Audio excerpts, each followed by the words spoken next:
We are about to present the 2024 budget. It's a very crucial one that also is under an IMF program. What are your expectations? We know what the IMF document is, fiscal consolidation, trying to narrow the gap between revenue and expenditure. So the budget cannot be far from that. Um, in this time, it is not a time to advise the government to reduce taxes. However, there are some taxes that I would call for its removal, like the sanitary tax, and then find a way to substitute it in an area that is growing well. So you reduce the taxes from the areas of the sector that are struggling, and then you go and tax more in the areas that are doing well, like the extractive sector, like the telcos. I would have mentioned the bankings, but they have suffered a lot from the DDEP, and the other sectors that are also doing well. So try and do some reshuffling of taxes, remove from the areas that are struggling, and go impose in the areas that are doing well. We also expect some policy reforms. The government has just 1 year to finish their term. They've promised a number of things to Kenyans. They have their flagship programs. They would want to complete all the flagship programs, and I'm not sure they'll complete all. So they should privatize. And number one on their list should be the agri sector.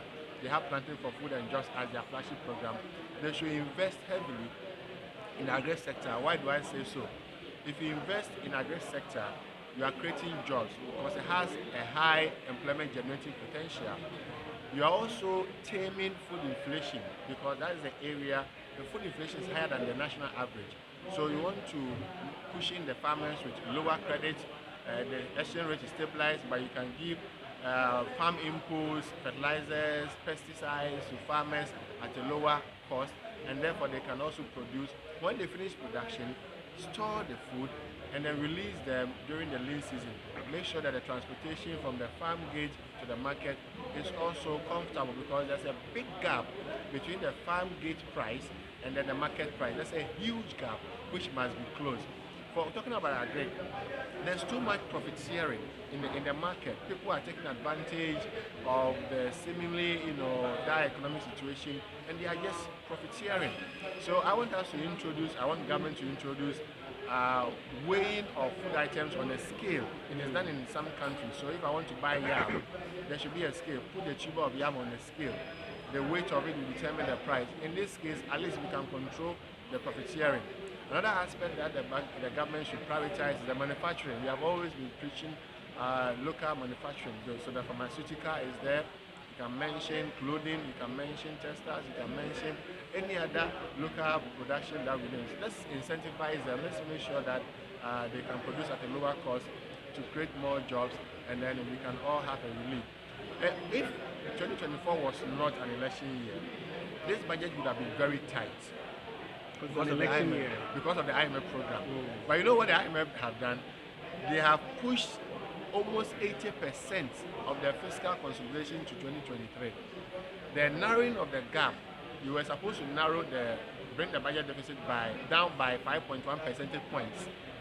And out of the 5.1 percentage points, government was supposed to achieve 3.8 percentage points in only 2023, which they have outperformed. That one I'll commend the government. They have performed creditably well, and we have achieved that. So because they know that the government will expand its expenditure in 2024, which is understandable. So the budget is going to wear two caps: the cap of tightening fiscal monetary policy and the cap of expansionary, so that you can finish the projects, you can create jobs. It's an election year. You don't want to tighten things too much to overburden Kenya. So the budget is going to wear two caps: tightening and then also expansion at the same time. That is why I said that look at the areas that are struggling, relieve them of tax burden, and then look at the areas that are doing well, like the extractive sector and the telcos, and then push some taxes there.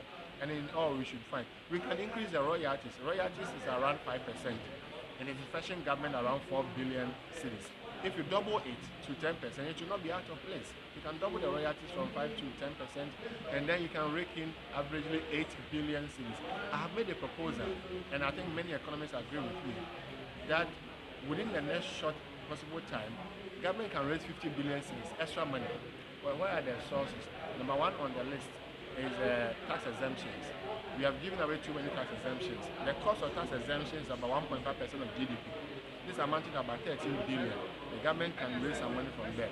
The tax of the incomes of the informal sector is around 1% of GDP.